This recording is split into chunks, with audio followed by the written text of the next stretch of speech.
Yep.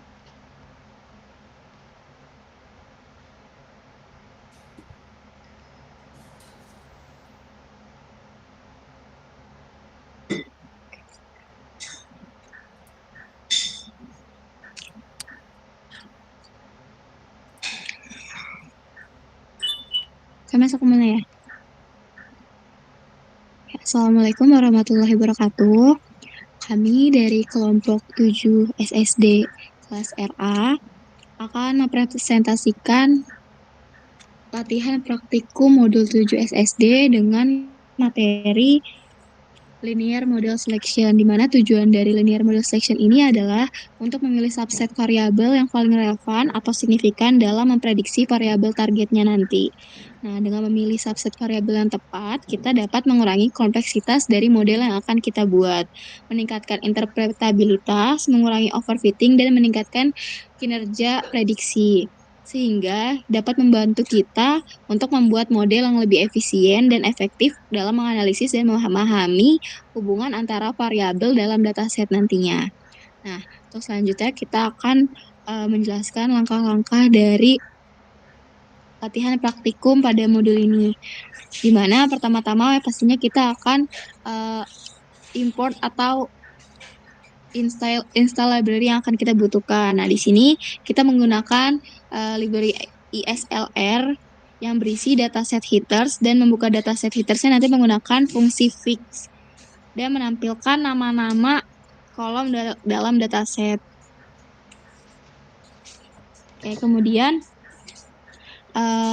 adapun hasil dari heaters yang kita miliki sebanyak 263 dan 20. Nah, selanjutnya kita akan memeriksa apakah terdapat missing data pada atribut salary kita yang ternyata didapatkan, dan kemudian kita hapus dataset yang missing. Kemudian kita memeriksa kembali apakah masih terdapat missing datanya. Dan setelah diperiksa kembali hasilnya 0, sehingga kita bisa melanjutkan step regresi subset function. Nah, regresi subset function yang ini merupakan bagian dari labs library fungsi dan dapat menunjukkan jumlah prediktor yang diberikan nantinya, di mana base merupakan kuantifikasi menggunakan RSS, dan sintaks yang diterapkan dengan LM kemudian ditampilkan melalui fungsi summary. Nah, pada kode tersebut hanya menampilkan 8 model terbaik, tetapi opsi NF max-nya dapat digunakan untuk menampilkan kembali sebanyak variabel yang diinginkan. Nah, di sini tanda-tanda bintang itu menandakan bahwa variabel yang disebutkan dimasukkan ke dalam model yang telah sesuai. Nah, kemudian, oke, di sini kita akan selanjutnya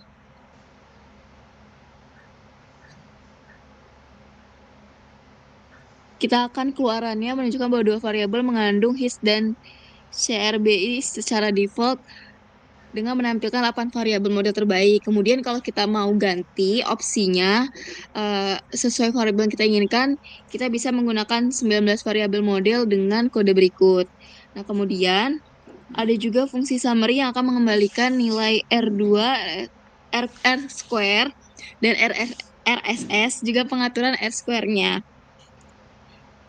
Nah, misalnya kita melihat bahwa statistik R-square-nya meningkat dari 32% ketika hanya satu variabel yang dimasukkan ke dalam model, sehingga hampir 55% ketika semua variabel dimasukkan seperti yang diharapkan. Nah, statistik R-square-nya nanti akan meningkat secara monoton karena lebih banyak variabel yang dimasukkan. Oke, ini hasil summary dari R-square-nya. Kemudian, kita akan melakukan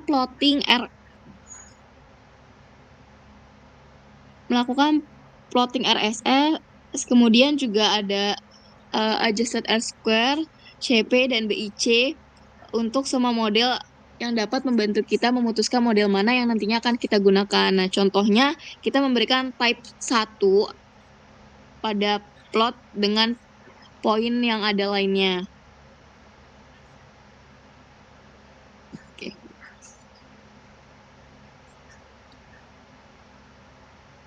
Oke. Nah, kemudian di sini ada perintah poin bekerja sebagai perintah plot, kecuali bahwa poin menempatkan titik-titik pada plot yang telah dibuat. Nah, di sini ada fungsi whichMake juga digunakan untuk mengidentifikasi lokasi titik maksimum dari vektor yang kita buat. Kita sekarang akan memplotkan titik merah untuk menunjukkan model R-squared terbesar yang disesuaikan pada plot selanjutnya.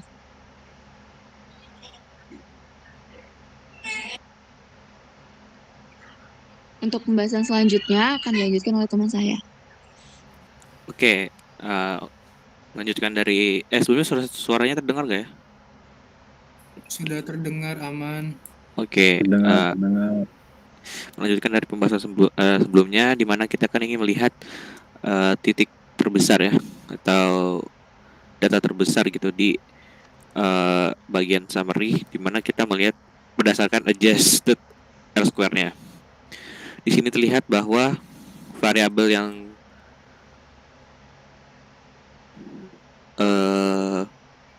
model yang terbesar itu menggunakan 11 variabel ya di sini, yang baik gitu. Nilai jumlah variabel terbanyak itu menggunakan 11. Terbanyak namun tetap memiliki nilai R-squared yang baik gitu. Kemudian kita juga dapat memplotkan CP dan BIC statistik dan indikasi model. Yang paling kecil itu melalui fungsi whichMin. Ini kita lihat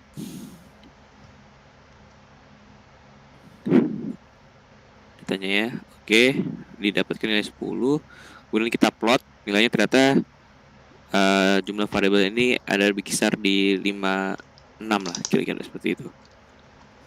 Lalu di sini kita lihat fungsi rect subset merupakan built-in dari package plot ya, di mana kita memilih variabel mode terbaik dengan memberikan jumlah prediktor, urutan peringkat pada BIC, CP, adjusted R-square, atau AIC. Untuk bisa lanjut apakah model yang dapat dilanjutkan ya, menggunakan perintah berikut. Ini kita lihat data-datanya dari plot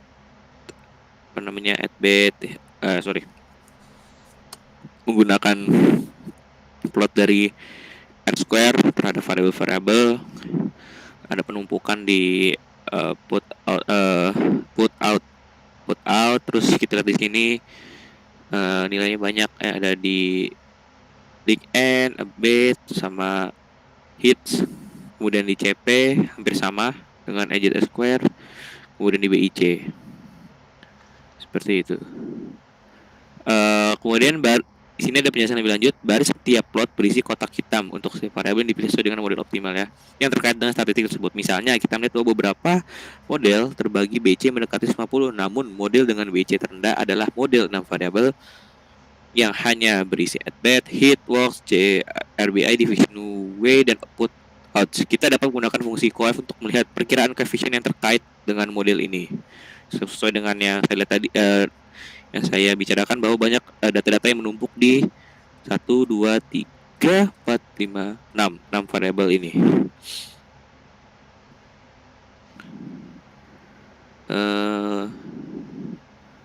Oke. Lalu mungkin masuk yang di sini forward and backward stepwise selection, kita bisa menggunakan fungsi rect subset ya.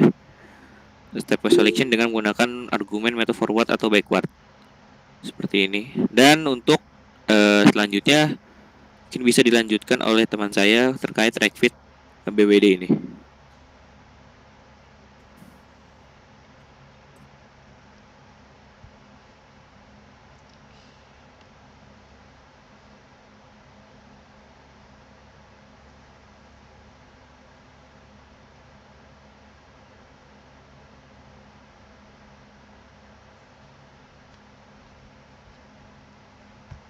Baik, oke, terlihat di screen itu merupakan kode-kode yang telah dimasukkan dalam praktikum kami kemarin.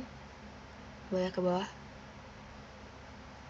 Oke, Misalnya kita melihat bahwa menggunakan forward stepwise selection untuk model satu variabel terbaik hanya berisi char BI, dan model dua variabel terbaik juga mencakup hits. Untuk data yang ini, model satu variabel hingga ke 6 variabel terbaik masing-masing identik untuk subset terbaik dan seleksi maju. Tapi, namun, model 7 variabel terbaik yang diidentifikasi dengan pemilihan forward stepwise, pemilihan backward stepwise, dan pemilihan subset terbaik itu berbeda. Selanjutnya ada penjelasan tentang model menggunakan pendekatan validation set dan cross validation di sana. Pendekatan ini bertujuan agar menghasilkan perkiraan yang akurat dari kesalahan pengujian. Kita harus menggunakan hanya pengamatan pelatihan untuk melakukan semua aspek pemasangan model, termasuk pemilihan variabel. Oleh karena itu, penentuan model mana dari ukuran tertentu yang terbaik harus dibuat hanya dengan menggunakan pengamatan pelatihan. Jika kumpulan data lengkap digunakan untuk melakukan langkah pemilihan subset terbaik, kesalahan validation set dan kesalahan cross validation yang kita peroleh tidak akan menjadi estimasi akurat dari kesalahan pengujian. Untuk menggunakan pendekatan set validasi, kita mulai dengan membagi pengamatan menjadi set pelatihan dan set tes.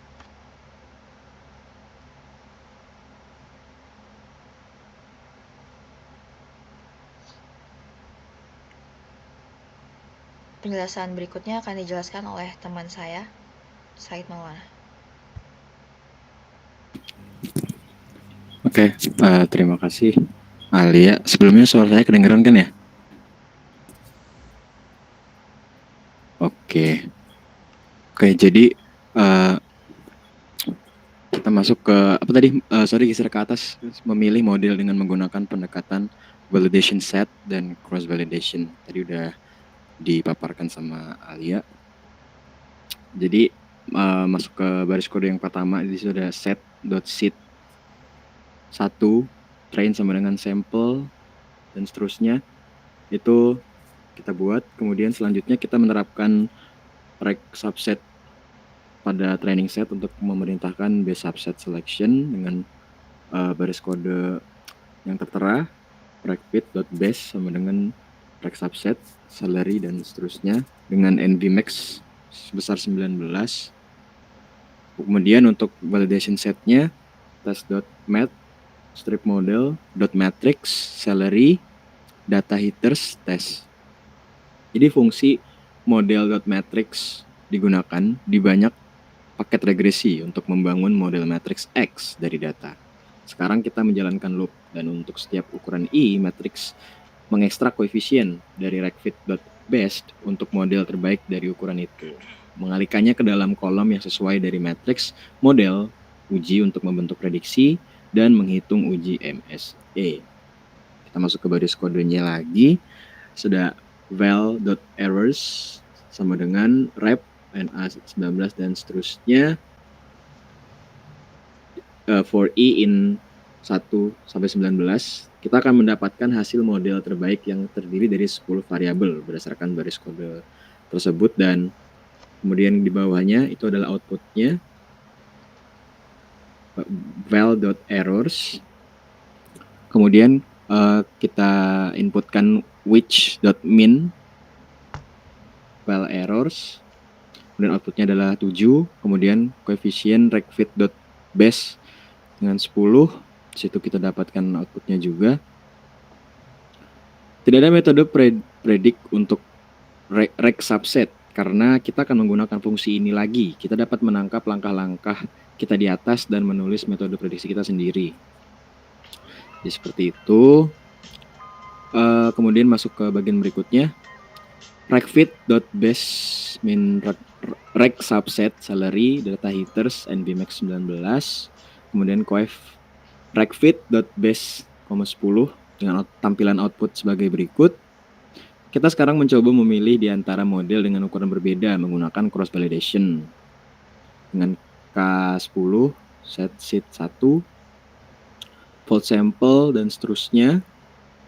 Kemudian dilakukan loop for untuk cross validation. Pada lipatan ke J, elemen lipatan yang sama dengan J ada di set pengujian dan sisanya ada di set pelatihan.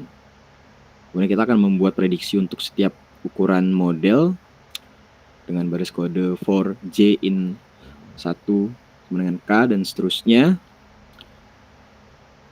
Hasilnya akan memberi kita matriks dengan ukuran 10 kali 19 di mana elemen IJ sesuai dengan uji MSE untuk lipatan validasi silang ke I untuk model variabel J terbaik.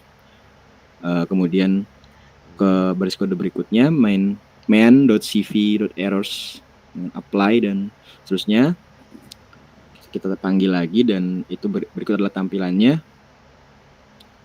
Kemudian kita buat plot ya, ini dalam plot di sini dapat dilihat pada indeks awal itu berada di puncak nilai tertinggi, kemudian sepanjang indeksnya bergerak semakin banyak itu mengalami penurunan dari angka 1, 2, 3 terus turun hingga ke angka 10, kemudian dari angka 10 mengalami kenaikan kembali seterusnya hingga 15 dan seterusnya.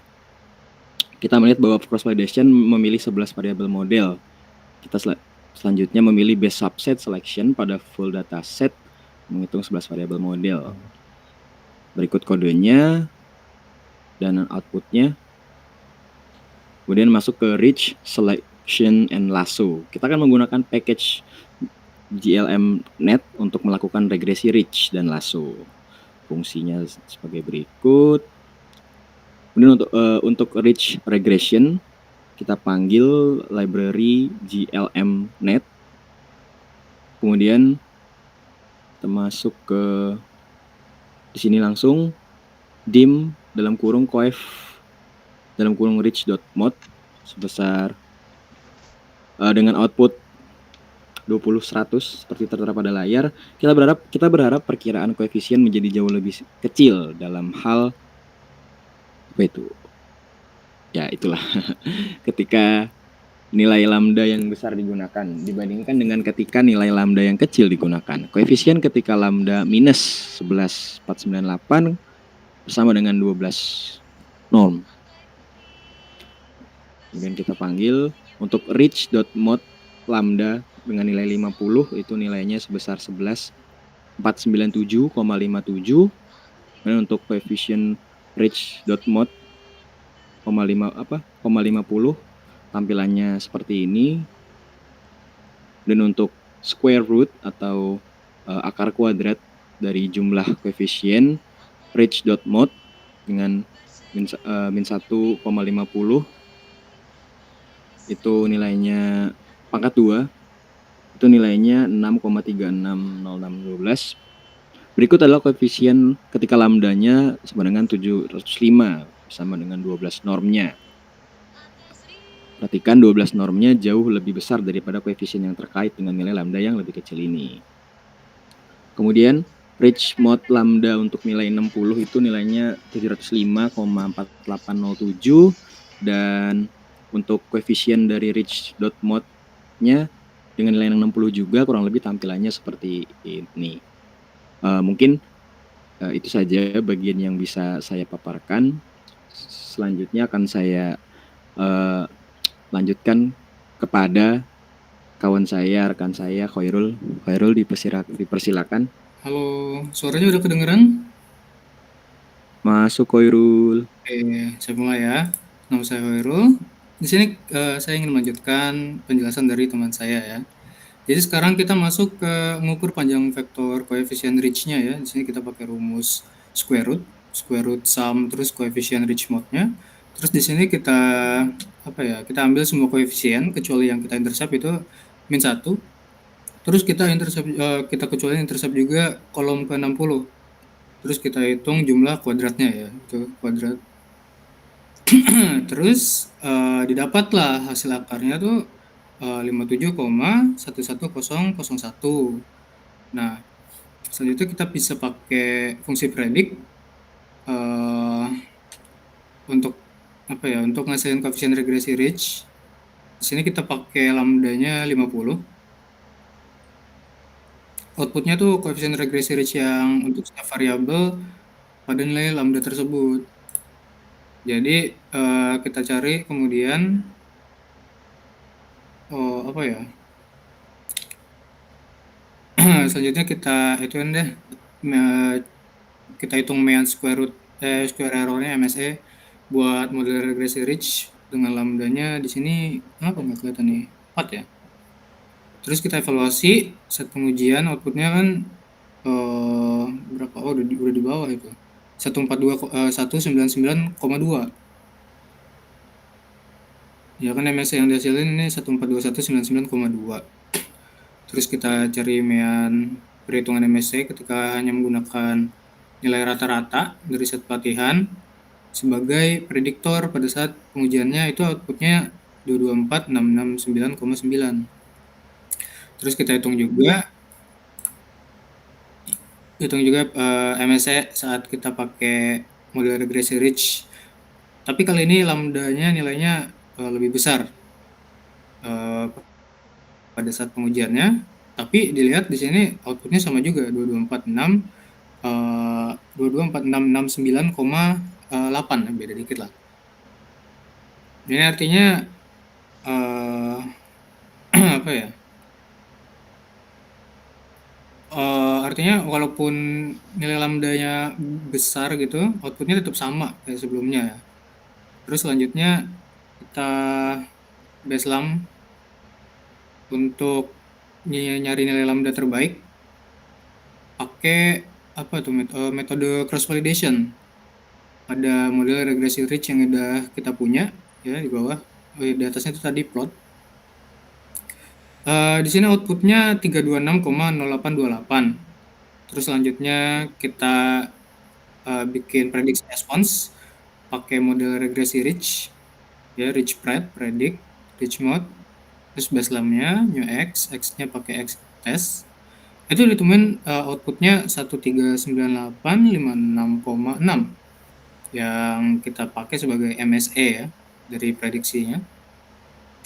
Terus di bawahnya out glmnet, terus predict out type koefisien. Ini buat koefisien regresi ridge buat setiap variabel pada nilai lambda terbaik ya, baseline, saat kita pakai seluruh dataset yang kita punya. Nah, output dari koefisien regresi ridge-nya dari 20 variabel pertama ya ini ya, intercept, at bad, hits, itu angkanya. Terus kita cari lasonya. Untuk mean lasso ya ini plotnya. Langsung ke bawah aja di mean lasso pred untuk variabel y-nya. Itu perhitungan MSE untuk model regresi ridge, regresi lasso ya, beda dari ridge. Pada saat pengujian itu outputnya 143.673,6. Lalu untuk koefisien regresi lasso-nya buat tiap variabel pada nilai lambda terbaik pakai seluruh dataset, buat 20 variabel pertamanya ya ini. Udah. Sekian dari kelompok kami. Terima kasih. Assalamualaikum warahmatullahi wabarakatuh. Waalaikumsalam.